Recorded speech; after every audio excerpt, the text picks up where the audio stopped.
Yeah, for me,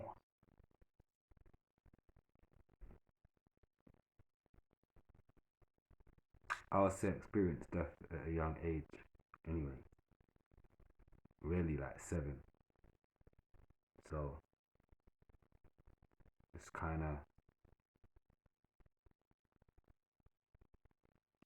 I didn't deal with that emotion then. I didn't have a way to deal with it. I was 7. Um, I blamed a lot of stuff on myself, maybe internally. I was angry with myself internally. Um,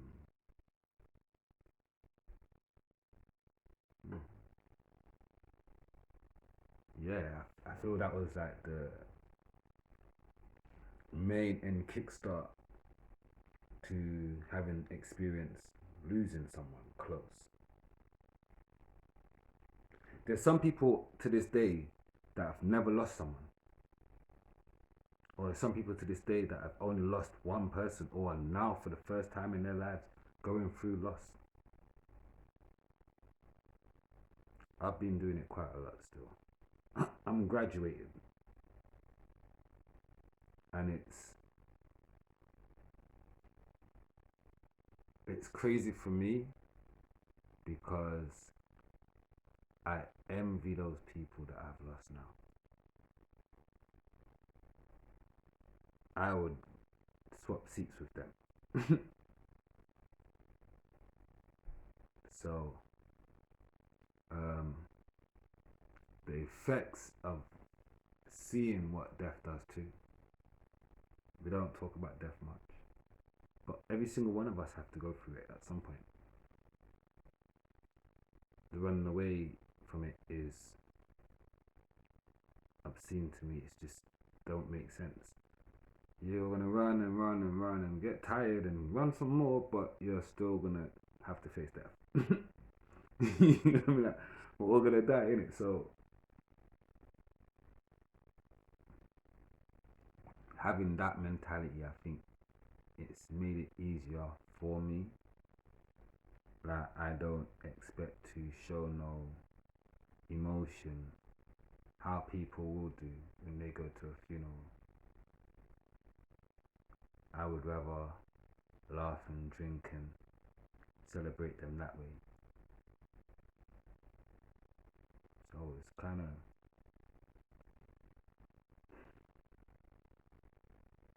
death is a deep subject. So yeah, that's me.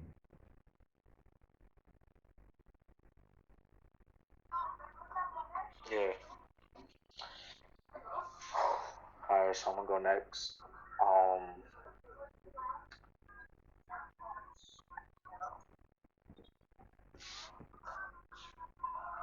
my my first death that I heard, like I said, I never experienced it, but I heard was the death of my aunt. So that was the first death that I heard. But the first death that I experienced was not too long ago. It was a couple of months back, October of 2020. I lost my grandfather, and I don't want to dig deep into what happened because it's still traumatizing to this day. Just seeing him in a troubled position was very traumatizing. Mm. Um, when I saw him at the funeral, it was a different story because I saw him at peace, and that's all I wanted was to see him at peace, and that's what I got. So I felt relief, even though I still cried. I still felt relief because he didn't have to go through this. He didn't have to go through this COVID. He didn't have to go through the situations that we're dealing with now.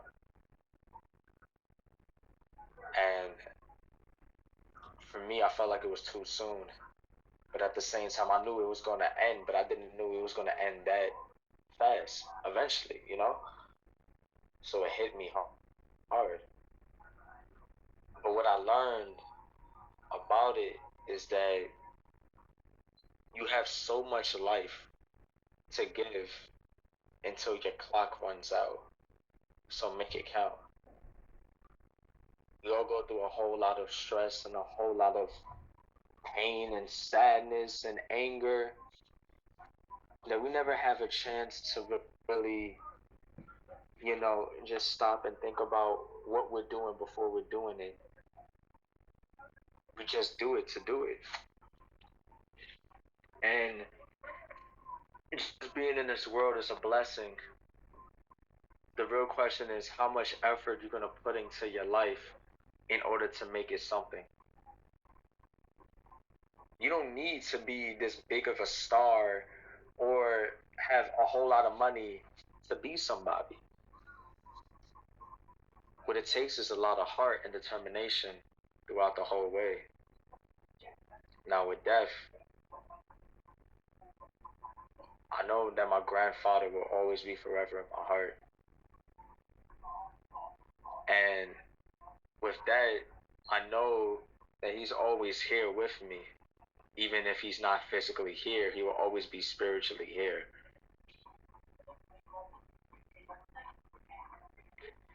We're all going to go through death one time or another. But all I'm saying at the end of the day is make your life count. Make your life worth something to you. Don't make it worth something to others.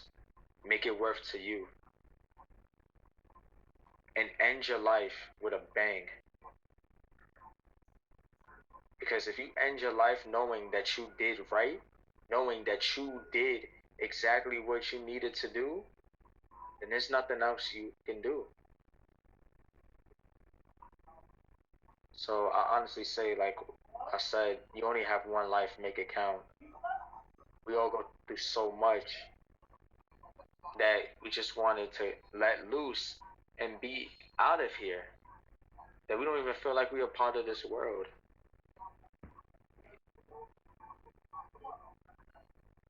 Don't let the time beat you. You beat the time. Because the more time you put in, the more time you're going to have. That's just how it is. Life is something we need to cherish every day. Even if it's not the best, I'm still thankful that I'm breathing, and I'm still thankful that I'm still alive. Because I can be in there, I can be in other people's position in the grave, but I have an opportunity to make my life something worth. And I just know for a fact that just, how people are as far as death, people grieve differently, people react to it differently, and it's no joke. The moment you see someone passed away, especially someone that is dear to your heart, it's like your heart drops. But most importantly, you just feel that your body, your mind, and your soul is numb. That you feel like the only thing you can do is just stay quiet. And that's what happened to me. All I did was just stay quiet. So yeah, this is something that even though we're trying to dig in deeper, it's still a hard pill to swallow, especially to this day, you know? So yeah. Yeah.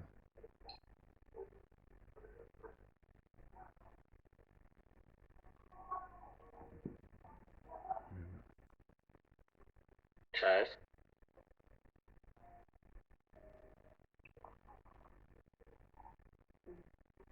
Okay.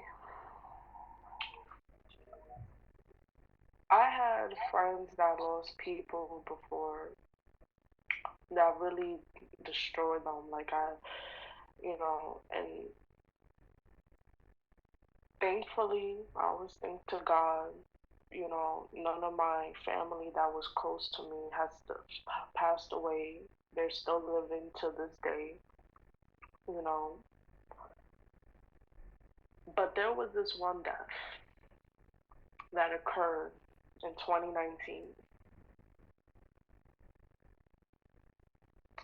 He was a family member, and he wasn't a good person. He was not a good person. He he had he has a lot of problems. He wasn't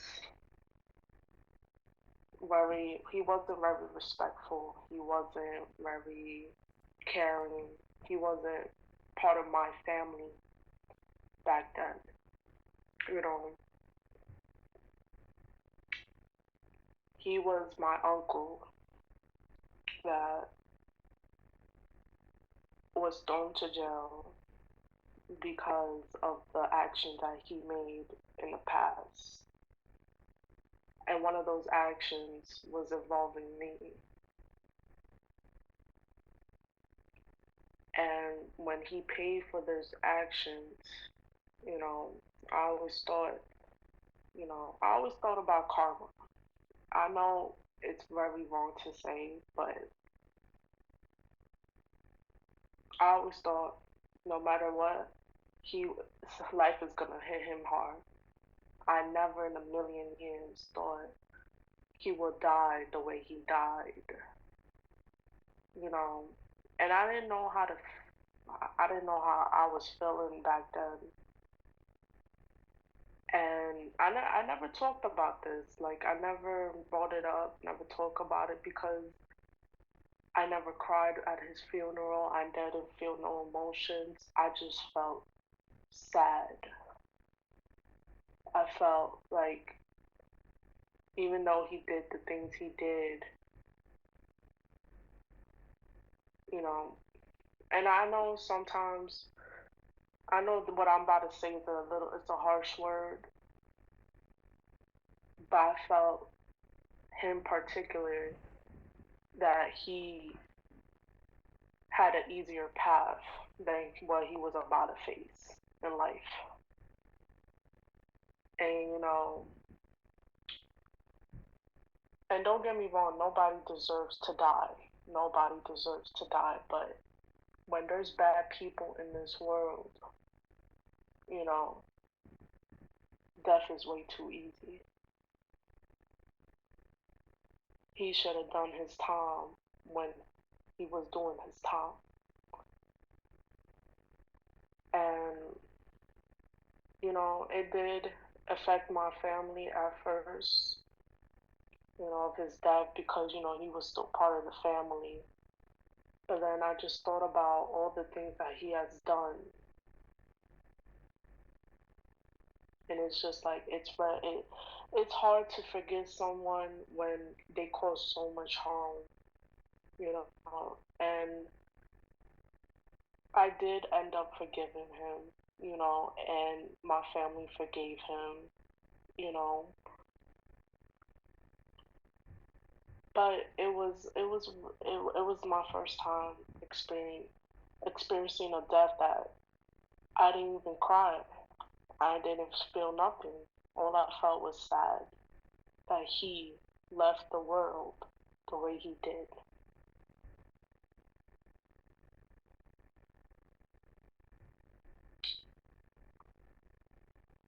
And, regarding to, the people around me, close ones that lost somebody, you know, I will always be there to support and help them, and it's not easy losing somebody that you used to know. It's not easy to to it's not easy losing a loved one. It's not easy, and I will always be there for them. I will always support them no matter what. I will do everything in my power to help them go through this challenge. I will always stand by their side, no matter if it's a good decision, bad decision, you know. But yeah.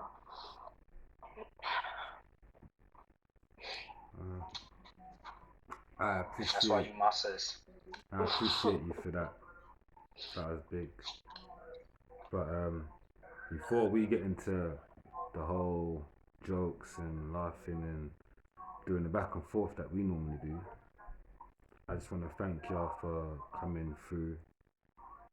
Um, I appreciate you all, and I just want to say like, subscribe, share, and obviously you're not going to get to be at the after party, like, but yeah, we go and take it from here. People, salute, wish you a 100, and you'll probably surely see me again next week.